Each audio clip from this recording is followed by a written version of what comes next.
नमस्कार, मैं हूं हरिशंकर व्यास। सेंट्रल हॉल में आपका स्वागत है।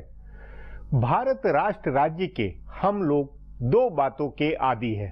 एक तो जो चला आ रहा है उसी में चलते हैं, उसी में शासन प्रशासन ढला रहता है तो नागरिक भी ढले हुए होते हैं। तभी नए और असुविधा वाले प्रयोगों से कन्नी काटते हैं। फिर यदि कोई नई बात अपनाते हैं तो वह बिना सोचे समझे समग्रता से विचार के बिना होती है।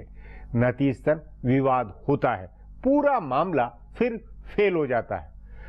भारत का छोटा शहर हो या बड़ा, सभी ट्रैफिक और प्रदूषण की सुरसा समस्या से पीड़ित है। भारत आज शहरी अव्यवस्था या कि अर्बन कैओस का मारा है। राजधानी दिल्ली में ट्रैफिक और प्रदूषण के जो हाल है उसे दुनिया देख रही है। तभी दिल्ली हाई कोर्ट ने कहा, ऐसा लगता है जैसे हम गैस चैम्बर में हो। उसने दिल्ली सरकार और एनजीटी को निर्देश दिए। इसी के चलते केजरीवाल सरकार ने दिल्ली की सड़कों पर कारों की संख्या आधी करने की योजना बनाई। 1 जनवरी से दिल्ली में एक दिन विषम और दूसरे दिन सम नंबर वाली कारें चलेगी, यानी लोग रोज अपनी कार लेकर नहीं चल सकेंगे। यह नई अप्रोच है, साहसी है, सो विवाद होना ही था। किसी ने इसे केजरीवाल सरकार का तुगलकी फरमान बताया तो किसी ने कहा यह भ्रष्टाचार नागरिक जीवन को बदहाल बनाने वाला है। हिसाब से जब संकट प्राणवायु के खतरे का है तो कहीं न कहीं से शुरुआत होनी चाहिए। ट्रैफिक और प्रदूषण कम करने के लिए सख्त फैसले लेने होंगे। डीजल का धुआं उड़ेलती गाड़ियों, ऑटो स्कूटर पर प्रतिबंध लगाने होंगे। आज इस पर चर्चा है, मगर उससे पहले गपशप और खास सुर्खियां। शुरुआत सियासी गपशप से करते हैं।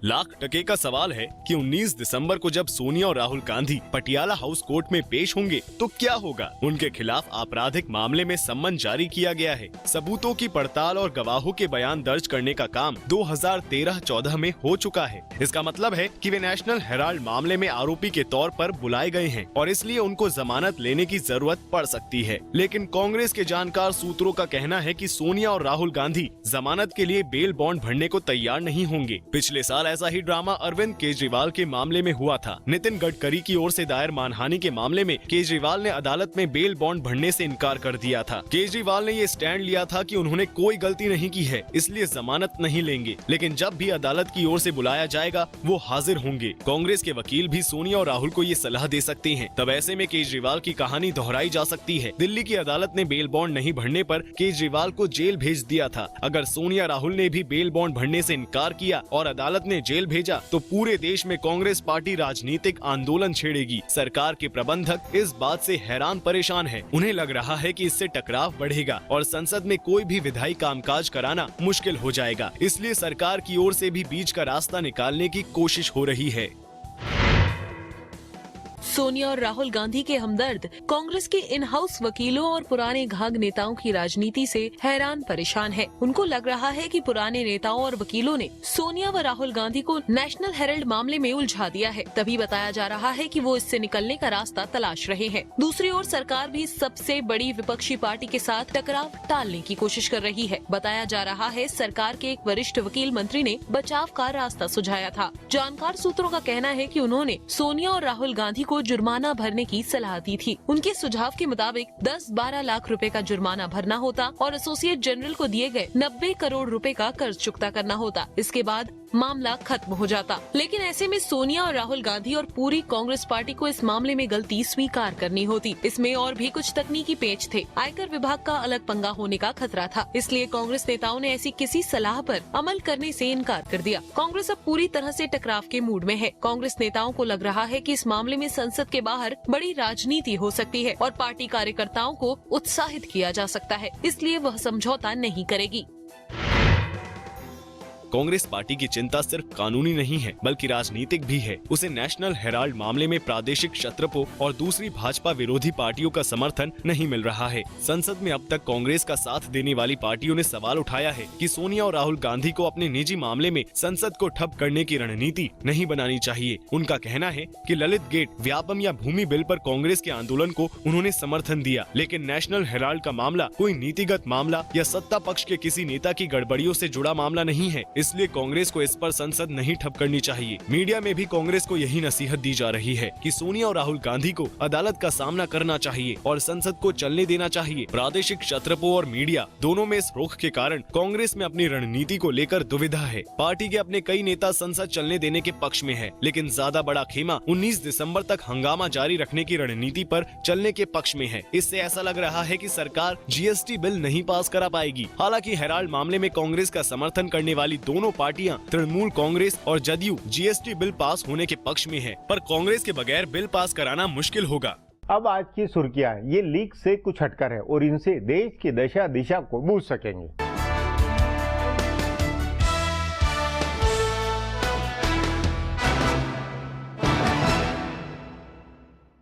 प्रधानमंत्री नरेंद्र मोदी ने आज परोक्ष रूप से कांग्रेस पार्टी पर निशाना साधा। प्रधानमंत्री ने कहा कि लोकतंत्र किसी की मर्जी से नहीं चलता। संसद में लगातार कई दिन से कामकाज ठप होने पर दुख जताते हुए प्रधानमंत्री ने कहा कि लोकतंत्र किसी की मर्जी या पसंद से नहीं चल सकता। कांग्रेस का नाम लिए बिना प्रधानमंत्री मोदी ने कहा कि लोकतंत्र को सिर्फ चुनावों और सरकारों तक ही सीमित नहीं किया जा सकता। उन्होंने कहा कि लोकतंत्र के सामने दो बड़े खतरे हैं, एक खतरा मनतंत्र का है और दूसरा धनतंत्र का। हिंदी की एक अखबार के कार्यक्रम में प्रधानमंत्री मोदी ने कहा कि गरीबों को उनका अधिकार नहीं मिल पा रहा है क्योंकि उनको लाभ पहुँचाने वाले कई विधेयक बाधा के कारण संसद में अटके पड़े हैं। उन्होंने महत्वपूर्ण आर्थिक सुधार जीएसटी का जिक्र करते हुए कहा कि संसद में सिर्फ जीएसटी ही नहीं अटका है बल्कि गरीबों को फायदा पहुंचाने वाले कई विधेयक अटके पड़े हैं। प्रधानमंत्री ने कांग्रेस की ओर से संसद में डाली जा रही बाधा का जिक्र करते हुए कहा, आपने देखा होगा कि इन दिनों ये काफी हो रहा है। मेरी मर्जी, जो मेरे मन को आएगा वो करूँगा। क्या कोई देश इस तरह से काम करता है? सुप्रीम कोर्ट ने स्थानीय निकाय चुनावों को लेकर एक अहम फैसला किया है। सर्वोच्च अदालत ने सिर्फ पढ़े लिखे लोगों को पंचायत चुनाव लड़ने की अनुमति देने के हरियाणा सरकार के फैसले पर मुहर लगा दी है। गौरतलब है कि पिछले दिनों हरियाणा सरकार ने पंचायत चुनावों के कानून में संशोधन करके उम्मीदवारों की शैक्षिक योग्यता सहित और भी कई पैमाने तय किए थे। इसे सुप्रीम कोर्ट में जनहित याचिका के जरिए चुनौती दी गई थी। इस पर सुनवाई के बाद आज जस्टिस जे चेलामेश्वर और जस्टिस AM सप्रे की बेंच ने इस याचिका को खारिज कर दिया। हिट एंड रन मामले में बम्बई हाईकोर्ट ने फिल्म अभिनेता सलमान खान को बरी कर दिया है। अदालत ने सलमान खान को सभी मामलों में बरी करते हुए कहा कि अभियोजन पक्ष ने जो सबूत पेश किए हैं उनके आधार पर सलमान खान को सजा दे पाना संभव नहीं है। पिछले 3 दिन से फैसला लिख रहे जस्टिस AR जोशी ने कहा है कि पुलिस ये साबित करने में नाकाम रही है कि दुर्घटना की रात सलमान खान ने शराब पी रखी थी और गाड़ी चला रहे थे। अदालत के इस फैसले का संकेत मिल ही गया था जब जज ने पुलिस के मुख्य गवाह रविंद्र पाटिल की गवाही पर सवाल उठाए थे। उन्होंने कहा था कि पाटिल की गवाही भरोसे के लायक नहीं है। बहरहाल अपने परिवार के सदस्यों से सलमान खान फैसला सुनने के बाद रो पड़े। फिलहाल अब एक ब्रेक है, फिर खुलासा होगा।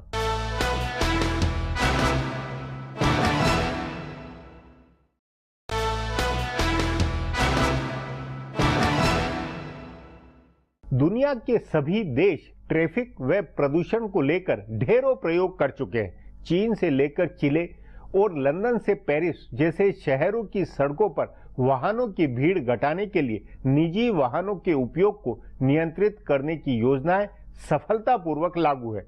तब दिल्ली में केजरीवाल सरकार को क्यों न मौका दिया जाए, इस पर आगे चर्चा करें। उससे पहले देखिए मेरा ये खुलासा।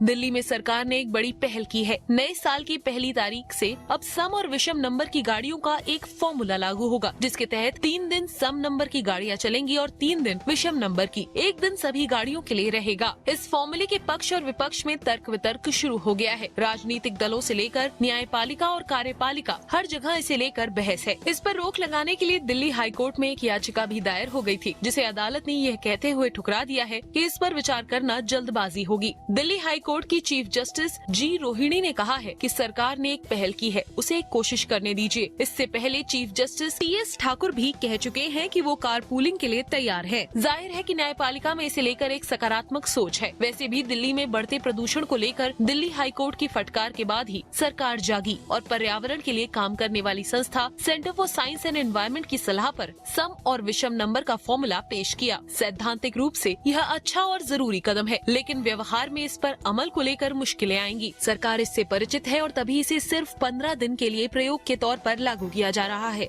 उसके बाद अगर सब ठीक रहा तो इसे लागू किया जाएगा। परंतु इसे लेकर सबसे बड़ा सवाल दिल्ली के लोगों की अपनी सोच का है। क्या दिल्ली के लोग सरकार के साथ सहयोग करने को तैयार है? अगर लोग सहयोग करते हैं तो यह फॉर्मूला सफल हो सकता है। सरकार को थोड़ा समय लगेगा और हो सकता है कि लोगों को थोड़ी मुश्किलों का सामना करना पड़े, लेकिन प्रदूषण की समस्या जिस तरह से साइलेंट किलर में तब्दील हो रही है, उसके मुकाबले यातायात की मुश्किलें बहुत मामूली हैं। तभी दुनिया के कई देशों ने इस तरह के फॉर्मूले लागू किए हैं। अगर दिल्ली के लोग सचमुच गैस चैम्बर से बचना चाहते हैं तो उन्हें न सिर्फ इस तरह के प्रयोग को सफल बनाने में मदद करनी होगी, बल्कि सरकार को इस तरह के और प्रयोगों के लिए प्रेरित करना होगा। यह सही है कि दिल्ली में सार्वजनिक परिवहन की स्थिति बहुत अच्छी नहीं है, लेकिन उससे होने वाली मुश्किलों को यह समझकर झेलना पड़ेगा कि सम विषम नंबर का फॉर्मूला दिल्ली के लोगों के भले के लिए है। इसके साथ साथ सरकार को कुछ और प्रयोग करने चाहिए। सार्वजनिक परिवहन की व्यवस्था में सुधार करना चाहिए और उसके इस्तेमाल के लिए लोगों को प्रेरित करना चाहिए। कई देशों में नॉन पीक आवर यानी कम भीड़ भाड़ वाले समय में मेट्रो आदि का इस्तेमाल करने वालों से कम किराया लिया जाता है। इसी तरह कई देशों में सरकारी विभागों से तालमेल करके दफ्तरों की टाइमिंग भी अलग अलग रखी जाती है, ताकि एक साथ भीड़ सड़कों पर न निकले। ऐसे में गाड़ियों के रजिस्ट्रेशन के नियम सख्त बनाए जा सकते हैं और रोड टैक्स महंगा किया जा सकता है। बिना वैध पार्किंग के गाड़ी का लाइसेंस नहीं मिलने के नियम भी कई देशों में है और कई देशों में नंबर के साथ साथ रंग के आधार पर गाड़ियों को सड़क पर निकालने का मौका मिलता है। ऐसे कई नियम आजमाए जाएंगे, तब जाकर दिल्ली में प्रदूषण से राहत मिलेगी। अब एक ब्रेक है, उसके बाद प्रदूषण की चुनौती व केजरीवाल सरकार के फैसले पर चर्चा करेंगे।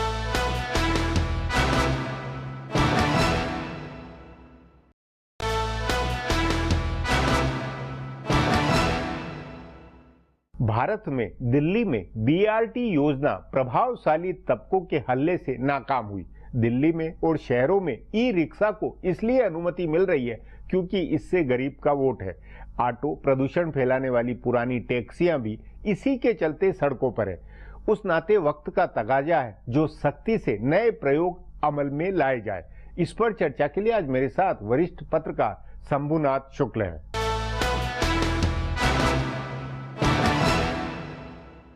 शंभू जी, दिल्ली में केजरीवाल सरकार ने सड़कों पर कारों की संख्या को आधा करने के लिए जो सम और विषम कार के नंबर का जो एक फार्मूला बनाया है, वो आपके अनुसार तुगलकी है या वक्त का तकाजा?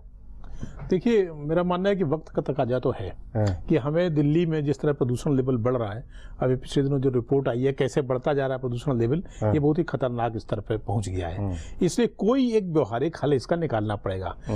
पर दूसरी तरफ ये जो सम और विषम नंबर का है, उसके लिए अचानक उसे फैसले का घोषणा कर देना, ये थोड़ा तुगलकी फरमान इसको कह सकते हैं कि कोई इसका व्यवहारिक हल नहीं है। नहीं, लेकिन ये दिल्ली हाई कोर्ट ने जो कहा कि भाई गैस का चैम्बर हो गया है, NGT भी कुछ करे और दिल्ली सरकार भी करे, तो उसमें इस तरह का एकदम जो ऐसा प्रयोग दूसरी राजधानियों में, विश्व की दूसरी राजधानियों में हुआ है, तो कहीं से शुरुआत के नाते तो ये ठीक है। एक तो दिल्ली में दूरियां बहुत हैं, ट्रांसपोर्ट सिस्टम उतना सुगम नहीं जितना कि दूसरी राजधानियों में है। इस वजह से लोग आएंगे कैसे, सवाल ये खड़ा होता है। इसके पहले जरूरी था कि दिल्ली सरकार कार पूल की व्यवस्था करती कि कम से कम एक कार में 4 लोग जाएं। उससे ये होता है कि थोड़ा सा कारों का लोड कम होता है। लेकिन अचानक ये कह देना कि सम और विषम नंबर में, उसमें बड़ी व्यवहारिक दिक्कतें आने वाली हैं, क्योंकि अफसर, मंत्री सब तो निकलेंगे। क्या सबके पास सम और विषम नंबर की गाड़ियां हैं? फिर जो दिल्ली के आसपास, दिल्ली के जो सबसे ज्यादा प्रदूषण जहां से आता है वो NCR का है। आप नोएडा को गुड़गांव जाने से कैसे रोक लोगे? बीच में दिल्ली पड़ेगा। आप गाजियाबाद वालों को सोनीपत जाने से कैसे रोक लोगे? तो कौन सा तरीका निकाला जाए, ये कुछ व्यवहारिक नहीं। मतलब आपका ये मानना है कि हमारे यहाँ जो फैसले होते हैं वो आपाधापी में हो, एक बार कर दिया एक तरह बिना पूरी समग्रता से सोचे, ये ज्यादा बड़ा संकट है। ये हाई कोर्ट का आदेश आया और उन्होंने कर दिया कि गैस चैम्बर बन गई दिल्ली, लेकिन दिल्ली के आसपास भी गैस चैम्बर है। आप कैसे खत्म करोगे कि नोएडा से गाड़ी? लेकिन शंभू जी, ये नहीं लगता है कि भले दिल्ली का ही मामला नहीं, कलकत्ता हो, मुंबई हो या कोई भी बड़े महानगर में सब जगह ट्रैफिक की प्रॉब्लम है, तो उसके नाते एक इस तरह के कुछ न कुछ तो मतलब एक बार तो मुश्किल में डाले सबको और कुछ न कुछ हल निकले। शीला दीक्षित सरकार ने भी किए थे, जैसे बीआरटी वाला बनाया, फेल हो कर दिया उसको भी लोगों ने। पहले ये हुआ कि यहाँ से इंडस्ट्रीज हटाई जाए, उसमें कुछ हद तक सफल रहे, लेकिन अगर एक लॉन्ग टाइम प्रोसेस शुरू किया था कि उसी वक्त से शुरू होता कि दिल्ली में ट्रांसपोर्ट सिस्टम को सुगम किया जाए, स्मूथ बनाया जाए, यानी जैसे मेट्रो को और त्वरित गति से लाया जाए, जो डीटीसी का बेड़ा उसे बढ़ाया जाए, कुछ कोई व्यवस्था। या दिल्ली में महिलाओं की सुरक्षा भी एक बड़ी सवाल है कि कैसे महिलाएं निकलेंगी अगर आप गाड़ी को सम विषम में नंबर पे कर दोगे। बहुत सारी लड़कियां नोएडा से गुड़गांव जाती हैं और दूसरी जाती हैं, वो कैसे निकलेंगी? नहीं, लेकिन समझिए ये अगर इस तरह सोचने लगे तब तो कभी किसी फैसले पर हम लोग पहुंच ही नहीं पाएंगे, क्योंकि किसी न किसी के आबादी समूह के हितों पर वार होगा या कोई सुविधा भोगी जो है उनको परेशानी होगी।